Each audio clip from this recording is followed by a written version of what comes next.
ಘಟ್ಟದಲ್ಲಿ ಭಾರೀ ಮಳೆ ತುಂಬಿ ಹರಿತಾ ಇದೆ ನೇತ್ರಾವತಿ ನದಿ. ಮಡಿಕೇರಿಯಲ್ಲಿ ಘನವಾಹನ ಸಂಚಾರಕ್ಕೆ ನಿರ್ಬಂಧ. ಯಾಕಾಗಿ? ಉತ್ತರಾಖಂಡ್ನ ಹರಿದ್ವಾರದಲ್ಲಿ ಪ್ರವಾಹ ಪರಿಸ್ಥಿತಿ ಹೇಗೆ? ಬನ್ನಿ ನೋಡ್ಕೊಂಡು ಬರೋಣ. ರಾಜ್ಯದಲ್ಲಿ ಮುಂಗಾರು ಚುರುಕುಗೊಂಡಿದೆ. ದಕ್ಷಿಣ ಕನ್ನಡ ಜಿಲ್ಲೆಯಲ್ಲಿ ಹವಾಮಾನ ಇಲಾಖೆ ಆರೆಂಜ್ ಅಲರ್ಟ್ ಅನ್ನು ಘೋಷಣೆ ಮಾಡಿದೆ. ಪಶ್ಚಿಮ ಘಟ್ಟದಲ್ಲಿ ಭಾರೀ ಮಳೆ ಹೆಚ್ಚಾಗ್ತಾ ಇದೆ. ಪಶ್ಚಿಮ ಘಟ್ಟದ ಮಳೆಯಿಂದಾಗಿ ತುಂಬಿ ಹರಿತಾ ಇದೆ ಜಿಲ್ಲೆಯ ಜೀವ ನದಿಗಳು. ನೇತ್ರಾವತಿ ನದಿಯಲ್ಲಿ ಹೆಚ್ಚಿನ ನೀರಿನ ಪ್ರಮಾಣ ಇರೋದ್ರಿಂದ ಮಂಗಳೂರು ತಾಲೂಕಿನ ಪಾವೂರು ಅಣೆಕಟ್ಟು ಬಳಿ ನೇತ್ರಾವತಿ ನದಿಯ ಅಬ್ಬರ ಹೆಚ್ಚಾಗಿದೆ. ಅಣೆಕಟ್ಟಿನ ಗೇಟ್ಗಳನ್ನು ಅಧಿಕಾರಿಗಳು ತೆರೆದು ಸಮುದ್ರಕ್ಕೆ ನೀರು ಬಿಟ್ಟಿದ್ದಾರೆ. ನದಿ ತೀರದ ಜನ ಎಚ್ಚರಿಕೆಯಿಂದ ಇರಲಿಕ್ಕೆ ಜಿಲ್ಲಾಡಳಿತ ಸೂಚನೆ ಕೊಟ್ಟಿದೆ. ಉತ್ತರ ಕನ್ನಡ ಜಿಲ್ಲೆಯಲ್ಲಿ ಮಳೆ ಕಡಿಮೆಯಾದರೂ ಕರಾವಳಿ ಭಾಗದಲ್ಲಿ ಅಬ್ಬರದ ಗಾಳಿಯಿಂದಾಗಿ ಅಲೆಗಳ ಪ್ರಮಾಣ ಹೆಚ್ಚಾಗ್ತಿದೆ. ತೀರ ಪ್ರದೇಶಗಳಲ್ಲಿ ಕಡಲ ಕೊರೆತ ಪ್ರಾರಂಭವಾಗಿದ್ದು ಅಂಕೋಲಾದ ಹಾರವಾಡ ಕಡಲ ತೀರದಲ್ಲಿ ಕಡಲ ಕೊರೆತದಿಂದ ತೆಂಗಿನ ಮರಗಳು ನೆಲಕ್ಕುರುಳಿದೆ. ತೀರ ಪ್ರದೇಶದ ನಿವಾಸಿಗಳಿಗೆ ಮನೆ ಕಳೆದುಕೊಳ್ಳುವ ಆತಂಕ ಸೃಷ್ಟಿಯಾಗಿದೆ. ಶಿವಮೊಗ್ಗ ಜಿಲ್ಲೆಯ ಹೊಸನಗರ ತಾಲೂಕಿನಲ್ಲಿ ಮಳೆಗೆ ಮನೆಗಳು ಕುಸಿದು ಬಿದ್ದಿದೆ. ಮಹಾರಾಷ್ಟ್ರದ ಪಶ್ಚಿಮ ಘಟ್ಟ ಪ್ರದೇಶದಲ್ಲಿ ಮಳೆ ಪ್ರಮಾಣದಲ್ಲಿ ಹೆಚ್ಚಳವಾಗ್ತಾ ಇರುವುದರಿಂದ ಕೃಷ್ಣಾ ನದಿ ನೀರಿನ ಒಳಹರಿವು ಹೆಚ್ಚಳವಾಗಿದೆ. ಚಿಕ್ಕೋಡಿ ತಾಲೂಕಿನ ಮಾಂಜರಿ ಭಾವನಾ ಸೌದತ್ತಿ ಸಂಪರ್ಕಿಸುವ ಹಳೆ ಸೇತುವೆ ಸಂಪೂರ್ಣವಾಗಿ ಜಲಾವೃತವಾಗಿದೆ.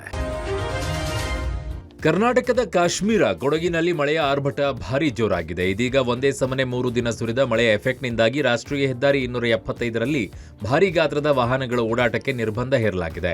ಭಾರೀ ಮಳೆಯಿಂದಾಗಿ ಗುಡ್ಡದ ಮಣ್ಣು ಸಡಿಲಗೊಂಡು ಕುಸಿತಗೊಳ್ಳುವ ಸಾಧ್ಯತೆ ಇರೋದ್ರಿಂದ ವಾಹನಗಳಿಗೆ ಕೊಡಗು ಡಿಸಿ ಮತ್ತು ಪ್ರಾದೇಶಿಕ ಸಾರಿಗೆ ಪ್ರಾಧಿಕಾರದ ಅಧ್ಯಕ್ಷ ವೆಂಕಟರಾಜ ಈ ಆದೇಶ ನೀಡಿದ್ದಾರೆ. ಜುಲೈ 1ರಿಂದ ಜುಲೈ 30ರವರೆಗೆ ಆದೇಶ ಅನ್ವಯವಾಗಲಿದೆ. ಅಗತ್ಯ ವಸ್ತುಗಳ ಪೂರೈಕೆ ಹಾಗೂ ಸಾರ್ವಜನಿಕ ಪ್ರಯಾಣಿಕರ ವಾಹನಗಳ ಓಡಾಟಕ್ಕೆ ಈ ನಿರ್ಬಂಧ ಅನ್ವಯಿಸೋದಿಲ್ಲ. ಭಾರೀ ಮಳೆಯಿಂದಾಗಿ ಪ್ರವಾಸಿಗರ ಸುರಕ್ಷತೆಯ ದೃಷ್ಟಿಯಿಂದ ದುಬಾರಿಯ ಸಾಕಾನೆ ಶಿಬಿರಕ್ಕೆ ಗುರುವಾರದಿಂದ ಪ್ರವೇಶ ನಿಷೇಧಿಸಲಾಗಿತ್ತು. ಇದೀಗ ನೀರಿನ ಹರಿವು ತಗ್ಗಿದ್ದು ಕಾವೇರಿ ನದಿಯಿಂದ ಸಾಕಾನೆ ಶಿಬಿರಕ್ಕೆ ಹೋಗಲು ಬೋಟಿಂಗ್ ವ್ಯವಸ್ಥೆ ಪುನರಾರಂಭಗೊಂಡಿದೆ. ಕರ್ನಾಟಕ ಮಾತ್ರವಲ್ಲ, ದೇಶದ ವಿವಿಧ ರಾಜ್ಯಗಳಲ್ಲೂ ಕೂಡ ಮುಂಗಾರು ಮಳೆ ಅಬ್ಬರಿಸಿ ಬೊಬ್ಬಿರಿತಾ ಇದೆ. ಉತ್ತರಾಖಂಡ್ನ ಹರಿದ್ವಾರದಲ್ಲಿ ಪ್ರವಾಹ ಪರಿಸ್ಥಿತಿ ನಿರ್ಮಾಣವಾಗಿದೆ. ಗಂಗಾ, ಸುಖಿ ನದಿಗಳಲ್ಲಿ ಪ್ರವಾಹ ಅಪಾಯ ಮಟ್ಟ ಮೀರಿದೆ. 2 ನದಿಗಳಲ್ಲಿ ಬಸ್ಗಳು, ಕಾರುಗಳು ಕೊಚ್ಚಿ ಹೋಗಿವೆ. ಜನಜೀವನ ಅಸ್ತವ್ಯಸ್ತಗೊಂಡಿದೆ. ಪ್ರವಾಸಿಗರು ಪರದಾಡ್ತಾ ಇದ್ದಾರೆ. ಎನ್ಡಿಆರ್ಎಫ್ ರಕ್ಷಣಾ ತಂಡಗಳು ನದಿಗಳಲ್ಲಿ ಕೊಚ್ಚಿ ಹೋದ ಕಾರುಗಳನ್ನು ಮೇಲೆತ್ತುತ್ತಾ ಇದ್ದಾರೆ.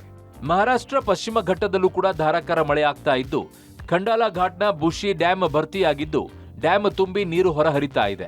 ಆದರೂ ಜನ ಜೀವವನ್ನೂ ಲೆಕ್ಕಿಸದೆ ಮೋಜು ಮಸ್ತಿಯಲ್ಲಿ ತೊಡಗಿದ್ದಾರೆ. ದೆಹಲಿ ಬಳಿಕ ಗುಜರಾತ್ನಲ್ಲಿ ಮಳೆರಾಯನ ಆರ್ಭಟ ಇದೆ. ಅಹಮದಾಬಾದ್, ಜಾಮ್ನಗರ್, ಸೂರತ್, ಪೋರ್ಬಂದರ್, ವಲ್ಸಾದ್, ಸೋಮನಾಥ್ ಸೇರಿ ಹಲವು ಜಿಲ್ಲೆಗಳಲ್ಲಿ ವರ್ಷಧಾರೆ ಆಗ್ತಾ ಇದೆ. ಮನೆಗಳಿಗೆ ನೀರು ನುಗ್ಗಿವೆ. ರಸ್ತೆಗಳೆಲ್ಲ ನದಿಗಳಂತಾಗಿವೆ. ಮುಂದಿನ 3-4 ದಿನ ಮಳೆಯಾಗುವ ಎಚ್ಚರಿಕೆಯನ್ನ ಕೊಡಲಾಗಿದೆ. ಮಂಗಳೂರಿನಲ್ಲಿ ನೇತ್ರಾವತಿ ನದಿ ಮಧ್ಯೆ ಇರುವ ದ್ವೀಪ ಕಣ್ಮರೆಯಾಗುವ ಆತಂಕ ಎದುರಾಗಿದೆ. ಹಿಂದೆ 80 ಎಕರೆ ಭೂಪ್ರದೇಶ ಇದ್ದ ಈ ದ್ವೀಪ ಈಗ 40 ಎಕರೆಗೆ ಕುಗ್ಗಿದೆ.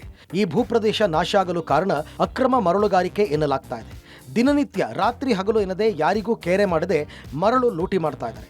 15ರಿಂದ 20 ದೋಣಿಯಲ್ಲಿ ಮರಳುಗಾರಿಕೆ ನಡೆಸ್ತಾ ಇದ್ದರೆ ಊರವರು ಕಂಗಾಲಾಗಿದ್ದಾರೆ. ಈ ಬಗ್ಗೆ ಜಿಲ್ಲಾಡಳಿತ, ಗಣಿ ಮತ್ತು ಭೂವಿಜ್ಞಾನ ಇಲಾಖೆ ಹಾಗೂ ಪೊಲೀಸ್ ಇಲಾಖೆಗೂ ದೂರು ನೀಡಿದ್ರೂ ಪ್ರಯೋಜನ ಆಗಿಲ್ಲ. ಈ ಕೃತ್ಯ ಎಲ್ಲರಿಗೂ ಗೊತ್ತಿದೆ. ಆದರೆ ಕುರುಡು ಕಾಂಚಾಣದ ಮಾಯೆಯೋ ಏನೋ ಎಲ್ಲರೂ ಕಣ್ಮುಚ್ಚಿ ಕುಳಿತಿದ್ದಾರೆ.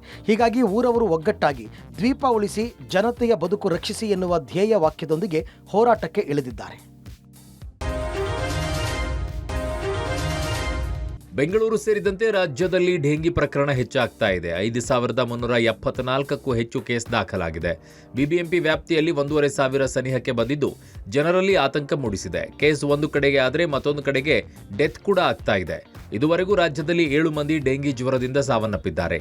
ಸಾವಿನ ಬಗ್ಗೆ ಡೆತ್ ಆಡಿಟ್ ಮಾಡೋದಕ್ಕೆ ಆರೋಗ್ಯ ಇಲಾಖೆ ಮುಂದಾಗಿದೆ. ಈ ಮಧ್ಯೆ ಖಾಸಗಿ ಆಸ್ಪತ್ರೆಗಳು ಕೂಡ ಡೆಂಗಿ ಡೆತ್ಗಳನ್ನು ಮತ್ತು ಡೆಂಗಿ ಕೇಸ್ಗಳನ್ನು ನೋಟಿಫೈ ಮಾಡಬೇಕು ಅಂತ ಆರೋಗ್ಯ ಸಚಿವರು ಸೂಚಿಸಿದ್ದಾರೆ. ಯಾವುದೇ ಖಾಸಗಿ ಆಸ್ಪತ್ರೆ ಕೂಡ ಬರುವ ಡೆಂಗಿ ಕೇಸ್ ಬಗ್ಗೆ ಆರೋಗ್ಯ ಇಲಾಖೆಗೆ ಮಾಹಿತಿಯನ್ನು ನೀಡಬೇಕು. ಜೊತೆಗೆ ವೆಬ್ಸೈಟ್ನಲ್ಲಿ ಅಪ್ಲೋಡ್ ಮಾಡಬೇಕು.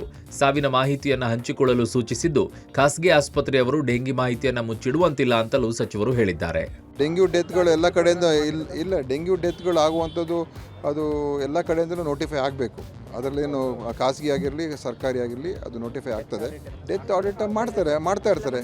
ಯಾಕಾಗಿದೆ ಡೆತ್ ಅದೆಲ್ಲವನ್ನು ಕೂಡ ಪರಿಶೀಲನೆ ಮಾಡೇ ಮಾಡ್ತಾರೆ.